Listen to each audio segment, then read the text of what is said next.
Welcome to The Author Show, where we present new authors and books. From fiction to self-help and everything in between, you'll find it all here. To watch the TV version of our program, visit authorswebtv.com. That's authorswebtv.com. And now, let the show begin. Hello and welcome back to the show. This is your host, Don McCauley. Today we're welcoming the program author Martha Dusage, and Martha is the author of Why Bother? Because Self-Help is Never Stupid. Martha's a writer, speaker, teacher, facilitator, and the best-selling author, of course, of Why Bother? Because Self-Help is Never Stupid. Martha has stepped through the looking glass of dysfunction and sexual abuse to discover what we can all discover, an end to suffering.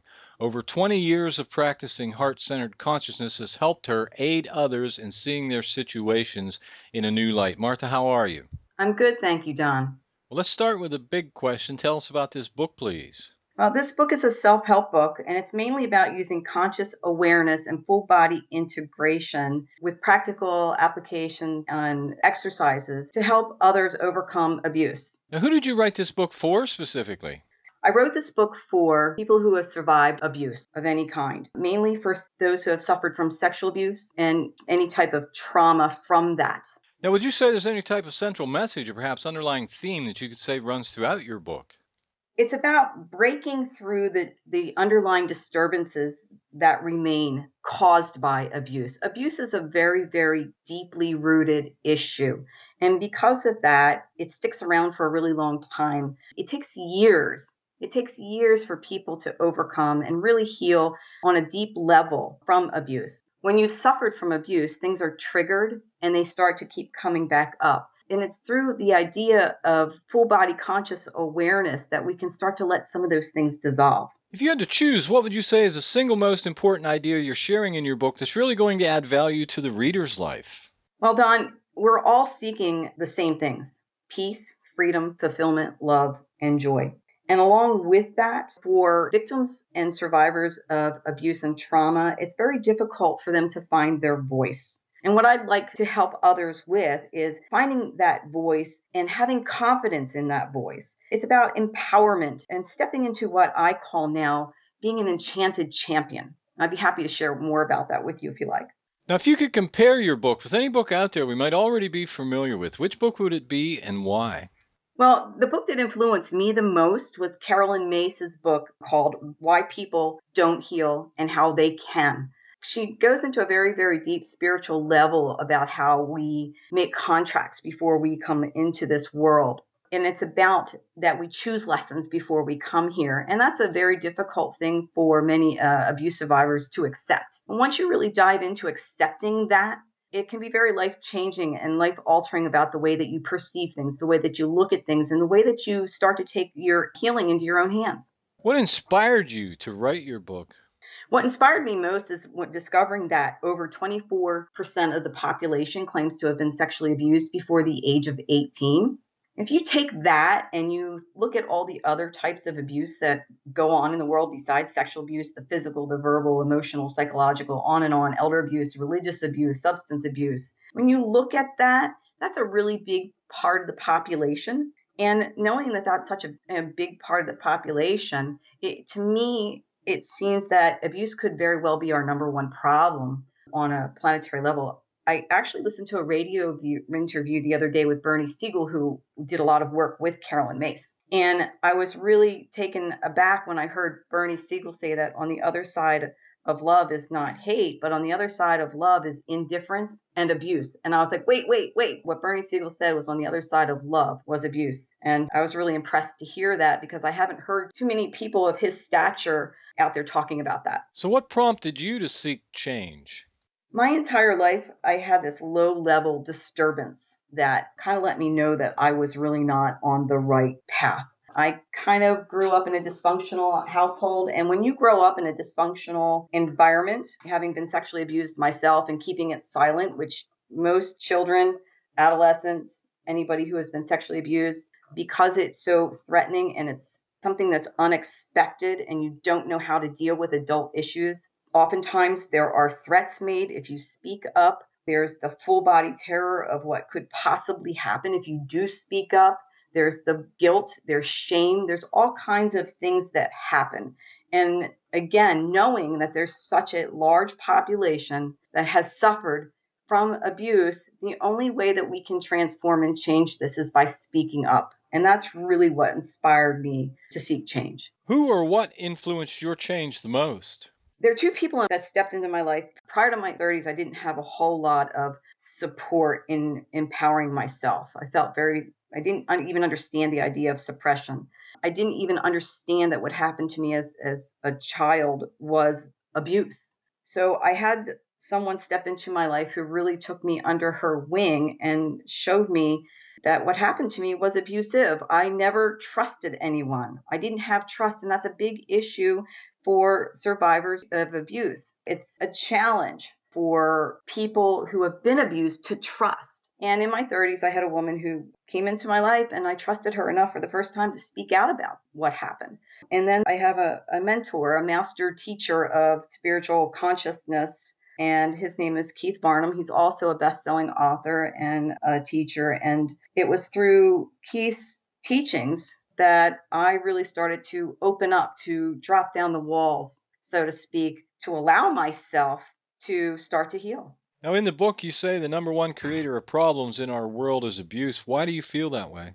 Well, again, because when you look at the statistics of sexual abuse being 24%, and then add in all the other types of abuse, like I had mentioned earlier, the physical, the verbal, domestic violence and religious abuse. When you take the 24% of sexual abuse and then you add in all the other abuses, that's hard to fathom that every one of us on this planet hasn't been affected in some way, shape, or form by abuse. And then there's abuse of power. And if you think about it, it's all abuse of power because we're abusing our own power when we step into self-abuse of things to kind of ease the pain of abuse. So, oftentimes people who have been abused physically, emotionally, verbally become substance abusers because they're trying to ease that pain. So, we're abusing our own power in that way because we're not empowering ourselves. We're abusing ourselves. What's your best advice regarding how people can get over abuse? It's important to have support. It's important to seek support. And it's important to really embrace the full spectrum of what you experience. You can't just let something like this go. You have to really take it in. You have to embrace what happened. And it's really ideal. You can't just heal from one method. It's important to use different methods, to seek out the conventional methods of healing with counseling, and it's important to do some of the alternative work as far as like hypnosis or neurolinguistic programming or things like that, soul retrieval, rebirthing, things that can take you back to that first point where the abuse started, because often you don't even recognize where the abuse started, and you have to allow yourself to go back to those experiences and really look at it from the perspective of what is often referred to as being an observer. Because if you get too emotionally attached, if you're so emotionally ingrained in what happened, you can't look at it from any other perspective other than from the perspective of being a victim. And the way that you let go of being a victim is to step away from the personal side of what happened to you and look at it from the perspective of being an observer, so that you can look at the big picture. And then when you look at the big picture, then you can narrow down to the smaller components. And it's in taking both viewpoints, the large perspective and the narrowed down perspective, that you get a full perspective and can embrace the full spectrum of you so that you can heal. What has been your most rewarding experience since publishing this work? The response that I'm getting from people, not just new people, it's really rewarding when you have someone who's read the book say that they have been, suffering for years and that the book has been very empowering for them. There are also people that have not been in my life for many, many years. For example, I have somebody who I hadn't seen or spoken to in over 35 years who read the book, took the book to a counselor because she's in counseling for having post-traumatic stress disorder, PTSD, from the Gulf War. And knowing that she's taken the book to a professional counselor and is working through the book with a professional counselor, and that it has changed her life, and that she's saying that her children are seeing a difference in her from this book that I've written.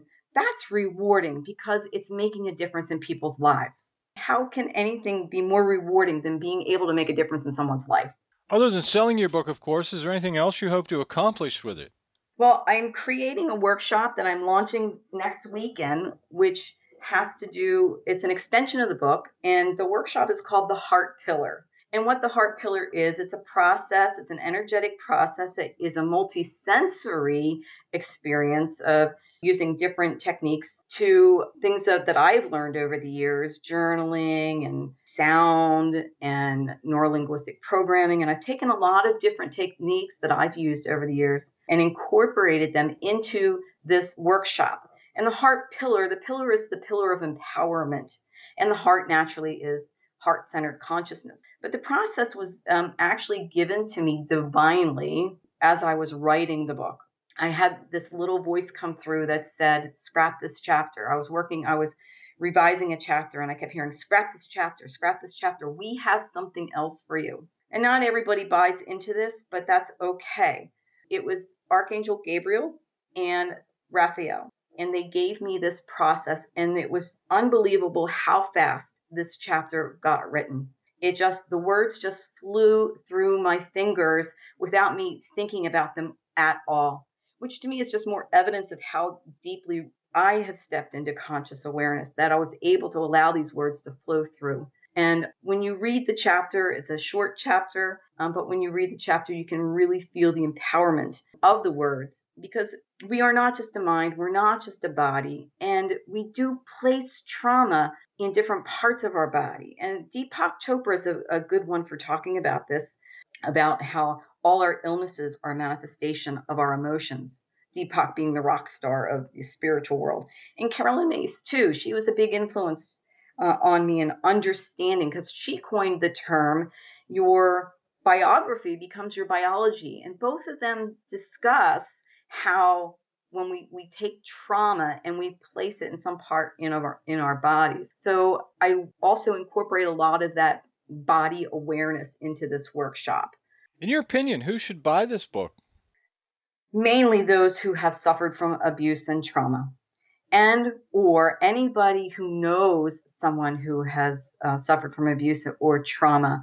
There's a lot of parents out there that have children who have suffered and desperately want to help them. I've spoken with people who have children that have suicidal tendencies from being abused, not through any fault of the parents. I mean, the parents didn't know, and now they have a child who's suffering desperately. And it would be helpful for them to understand what that child's going through so that they can communicate and have a better understanding and more compassion when they're dealing with somebody that they know and love that has suffered from abuse. Time is getting very short, so the most important question, where can readers find you and your book?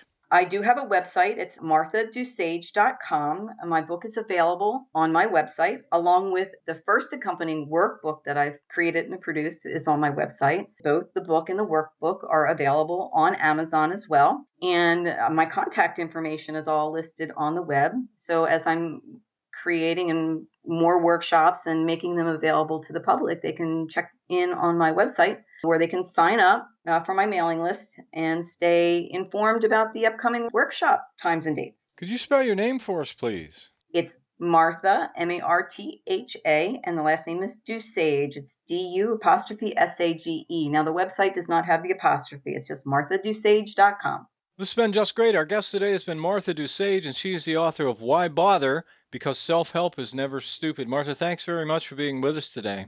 Thank you, Don. This is Don McCauley wrapping up another edition of The Author Show. Please share this interview with your family and friends so that they too may have the opportunity to discover our guest and her work. And why not spread the word on social media? We look forward to you joining us next time for another great book and another great author on The Author Show. Thanks for listening to The Author Show. To contact us, call toll-free 1-877-955-8800. That's 877-55-8800. Or visit theauthorshow.com. Theauthorshow.com. Tune in next time to another great author on The Author Show.